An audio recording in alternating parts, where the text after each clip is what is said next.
ಎಲ್ಲರಿಗೂ ನಮಸ್ಕಾರ.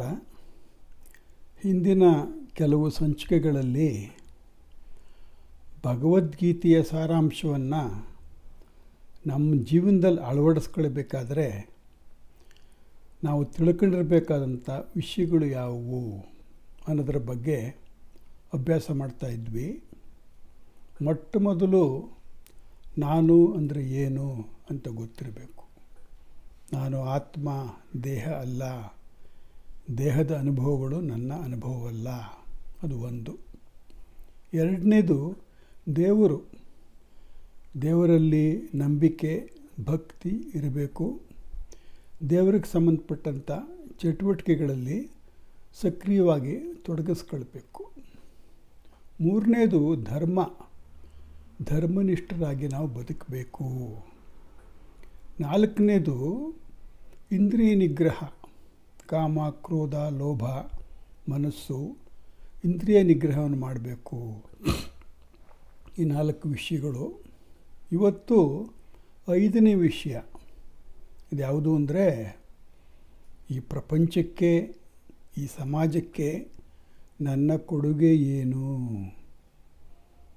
What is my humble contribution to make this world a better place for living. ಪ್ರತಿಯೊಬ್ಬರ ಜೀವನದಲ್ಲೂ ಒಂದು ಮುಖ್ಯವಾದ ಪ್ರಶ್ನೆ ಇರುತ್ತೆ. ನನ್ನ ಜೀವನವನ್ನು ನನಗೋಸ್ಕರ ನಾನು ಎಷ್ಟು ಬದುಕ್ತೀನಿ, ಬೇರೆಯವ್ರಿಗೋಸ್ಕರ ಎಷ್ಟು ಬದುಕ್ತೀನಿ. ಬೇರೆಯವ್ರಿಗೋಸ್ಕರ ಹೆಚ್ಚು ಬದುಕಿದಷ್ಟು ಅದು ಉತ್ತಮವಾದ ಜೀವನ, ಉದಾತ್ತವಾದ ಜೀವನ, ಉತ್ಕೃಷ್ಟವಾದ ಜೀವನ, ಉಲ್ಲಾಸವಾದ ಜೀವನ ಮತ್ತು ಆರೋಗ್ಯಕರವಾದಂಥ ಜೀವನ. ಇವತ್ತು ನಾನು ಆರಾಮಾಗಿ ಬದುಕಿದ್ದೀನಿ ಅಂದರೆ ಅದಕ್ಕೋಸ್ಕರ ಸಾವಿರಾರು ಜನ ಕೆಲಸ ಮಾಡ್ತಾಯಿದ್ದಾರೆ. ದಿನ ನಾನು ತಿನ್ನೋವಂಥ ಅನ್ನ, ದವಸ ಧಾನ್ಯ, ತರಕಾರಿ, ಹಣ್ಣು, ಹಂಪಲು ಇವೆಲ್ಲ ನಾನು ಬೆಳೆಯಲ್ಲ. ಯಾರೋ ಪುಣ್ಯಾತ್ಮ ರೈತ ಬೆಳಿತಾನೆ, ನಾನು ಅದನ್ನು ತಗೊಳ್ತೀನಿ. ನಾನು ವಾಸ ಮಾಡ್ತಾ ಇರುವಂಥ ಈ ಮನೆ ನಾನು ಕಟ್ಟಿದ್ದಲ್ಲ, ಕಾಂಟ್ರಾಕ್ಟ್ರು, ಮೇಸ್ತ್ರಿಗಳು, ಕೆಲಸಗಾರರು ಕಟ್ಟಿದ್ದು. ದಿನನಿತ್ಯ ನಾನು ಉಪಯೋಗಿಸುವಂಥ ಎಲೆಕ್ಟ್ರಾನಿಕ್ ಅಪ್ಲಯನ್ಸಸ್ ನಾನು ಮಾಡಿದ್ದಲ್ಲ. ಬೆಳಗ್ಗೆ ಎದ್ದ ತಕ್ಷಣ ಗೀಝರ್ ಸ್ವಿಚ್ ಆನ್ ಮಾಡ್ತೀನಿ, ಹಲ್ಲುಜ್ಕೊಳ್ತೀನಿ. ಟೂತ್ಪೇಸ್ಟು, ಟೂತ್ಬ್ರಷ್ಷು, ಗೀಝರು ನಾನು ಮಾಡಿದ್ದಲ್ಲ. ಇದೇ ರೀತಿ ಅನೇಕ. ಹುಷಾರು ತಪ್ಪಿದ್ರೆ ಮಾತ್ರೆ ತಗೊಳ್ತೀವಿ, ಇಂಜೆಕ್ಷನ್ ತಗೊಳ್ತೀವಿ. ಅದೆಲ್ಲ ಯಾವ ಪುಣ್ಯಾತ್ಮ ಕಂಡಿಡೋದ್ನೋ, ಯಾರು ತಯಾರು ಮಾಡಿದ್ರೋ. ಹೀಗೆ ಸಾವಿರಾರು ಜನ ಕೆಲಸ ಮಾಡೋದ್ರಿಂದ ನಾನು ಬದುಕ್ತಾ ಇದ್ದೀನಿ. ಹೀಗಿರ್ಬೇಕಾದ್ರೆ ಈ ಸಮಾಜಕ್ಕೆ ನನ್ನ ಕೊಡುಗೆ ಏನು? ಇದು ಬಹಳ ಮುಖ್ಯವಾದ ಪ್ರಶ್ನೆ. ಇಲ್ಲಾಂದರೆ ನಾವು ಬಹಳ ಸ್ವಾರ್ಥಿಗಳಾಗ್ಬಿಡ್ತೀವಿ. ನಾವು ಯಾವ ರೀತಿ ಬದುಕ್ತೀವಿ ಅನ್ನೋದು ಮುಖ್ಯ ಅಲ್ಲ. ಏನು ಕೊಟ್ಟು ಹೋಗ್ತೀವಿ, ಏನು ಬಿಟ್ಟು ಹೋಗ್ತೀವಿ, ಅದು ಮುಖ್ಯ. ಇದ್ರ ಬಗ್ಗೆ ಅನೇಕ ಪದ್ಯಗಳು ಬರೆದಿದ್ದಾರೆ ಡಿ ವಿ ಜಿಯವರು.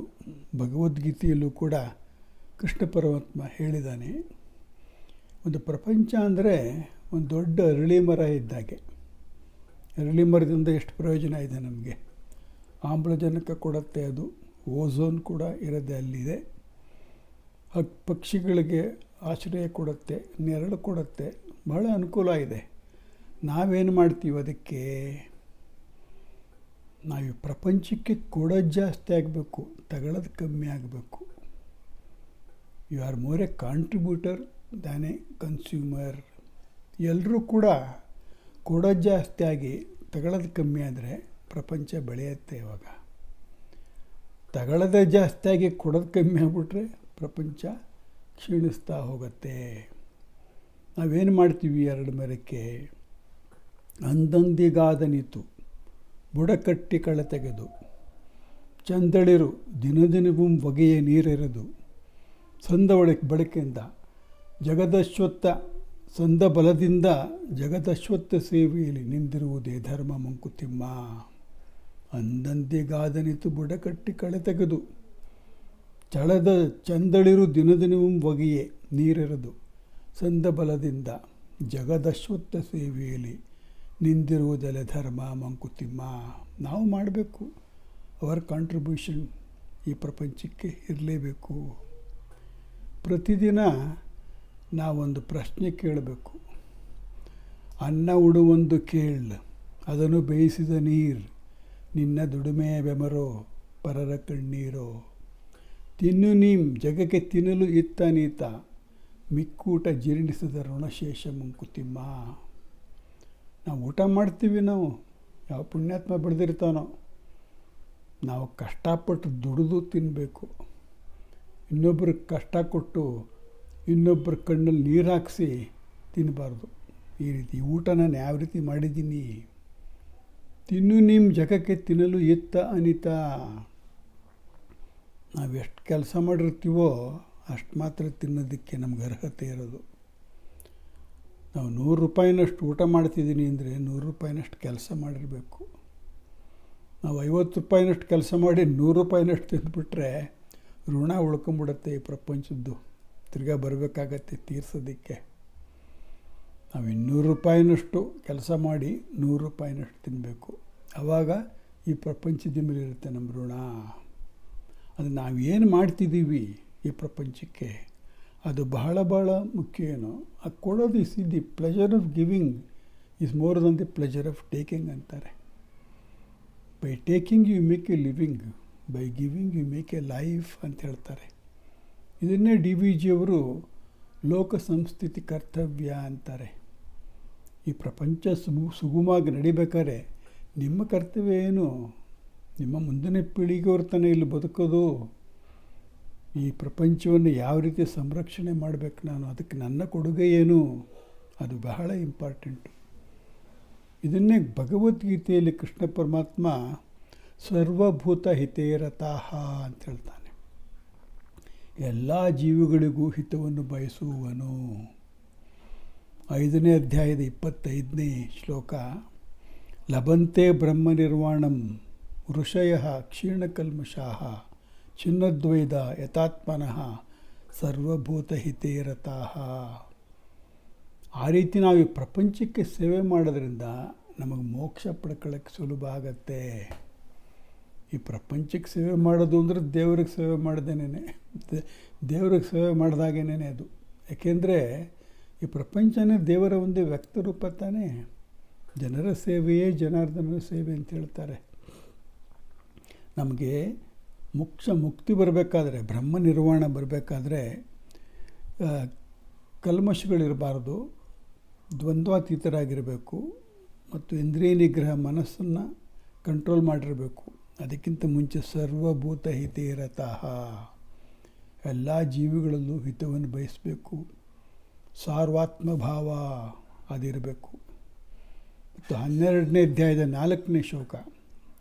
ಸನ್ನಿಯಮ್ಯ ಇಂದ್ರಿಯ ಗ್ರಾಮಂ ಸರ್ವತ್ರ ಸಮಬುದ್ಧಯಃ ತೇ ಪ್ರಾಪ್ನುವಂತಿ ಮಾಮೇವ ಸರ್ವಭೂತ ಹಿತೇರತಃ. ತೇ ಪ್ರಾಪ್ನುವಂತಿ ಮಾಮೇವ, ಅವರು ನನ್ನನ್ನೇ ಹೊಂದುತ್ತಾರೆ. ಸರ್ವಭೂತ ಹಿತೇರತಃ, ಎಲ್ಲ ಜೀವಿಗಳಲ್ಲೂ ಸುಖವನ್ನು ಬಯಸುವರು. ಇಂದ್ರಿಯ ನಿಗ್ರಹ ಇರಬೇಕು, ಸಮದರ್ಶನ ಇರಬೇಕು. ಟ್ರೀಟ್ ಎವರಿಬಡಿ ಈಕ್ವಲಿ, ಅವರು ಬರುತ್ತೆ. ಈ ಸಾರ್ವಾತ್ಮಭಾವದಿಂದ ಆನಂದ ಇರುತ್ತೆ. ಮರಳಮುನಿಯನ 48ನೇ ಪದ್ಯ. ಸರ್ವೋಹಮ್ಮಿಂದೆ ನಿರ್ಮೂಲ ಒಪ್ಪುದು ಅಹಂತೆ, ನಿರ್ವಿಕಾರದ ಶಾಂತಿ ನಿರಹಂತೆಯಿಂದ, ನಿರ್ವಾಂಚ ಶಾಂತಿಯಿಂದ, ಅದು ಸರ್ವ ಸಮದೃಷ್ಟಿ. ಸಾರ್ವಾತ್ಮ್ಯವಾನಂದ ಮರಳಮುನಿಯ. ಸರ್ವ ಅಹಂ, ಎಲ್ಲವೂ ನಾನೇ.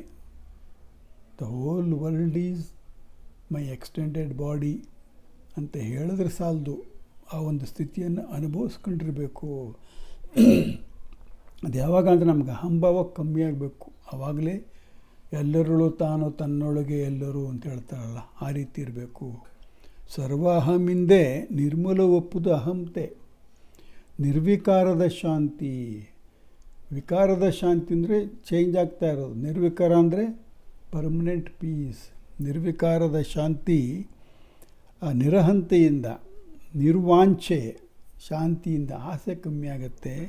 ಅದು ಸರ್ವ ಸಮದೃಷ್ಟಿ, ಸಾರ್ವಾತ್ಮವಾನಂದ. ಸೊ ಇಷ್ಟೇ. ಪ್ರತಿದಿನ ನಾವು ಮಲಕ್ಕಳಿಗಿಂತ ಮುಂಚೆ ಒಂದು ಪ್ರಶ್ನೆ ಕೇಳಬೇಕು ನಮಗೆ ನಾವು. ಇವತ್ತು ಈ ಸಮಾಜಕ್ಕೆ, ಪ್ರಪಂಚಕ್ಕೆ ಒಳ್ಳೆಯದಾಗೋ ಥರ ನಾನು ಏನು ಮಾಡಿದ್ದೀನಿ, ನನ್ನ ಕೊಡುಗೆ ಏನು. ನಾನೇನು ಮಾಡ್ದೇ ಸುಮ್ಮನೆ ಇದ್ಬಿಟ್ರೆ ಎಲ್ಲ ಪ್ರಯೋಜನ ಪಟ್ಕೊಂಡು ಋಣ ಬೆಳೀತಾ ಹೋಗುತ್ತೆ ನಮ್ಮದು. ಆದಷ್ಟು ನಾವು ಕೊಡಬೇಕು. ಕೊಟ್ಟದ್ದು ತನಗೆ, ಬಚ್ಚಿಟ್ಟದ್ದು ಪರರಿಂಗೆ. ಕೊಟ್ಟದ್ದು ಕೆಟ್ಟತನ ಬೇಡ, ಮುಂದಕ್ಕದು ಕಟ್ಟಿಟ್ಟ ಬುತ್ತಿ ಸರ್ವಜ್ಞ. ವಾಟ್ ಯು ಗಿವ್, ನಾವು ನಮಗೋಸ್ಕರ ನಾವೇನು ಮಾಡ್ಕೊತೀವೋ ಎಲ್ಲ ಇಲ್ಲೇ ಉಳಿದು ಬಿಡುತ್ತೆ. ಬೇರೆಯವ್ರಿಗೋಸ್ಕರ ಏನು ಮಾಡ್ತೀವೋ ಅದೇ ನಮ್ಮ ಜೊತೆ ಬರೋದು. ಆದ್ದರಿಂದ ಇದ್ರ ಬಗ್ಗೆ ನಾವು ಯೋಚನೆ ಮಾಡಬೇಕು. ಸರ್ವಭೂತ ಹಿತೇರತಃ ಆಗಿರ್ಬೇಕು ನಾವು. Daily you contribute in whatever way you can to make this world a better place for living. Thank you.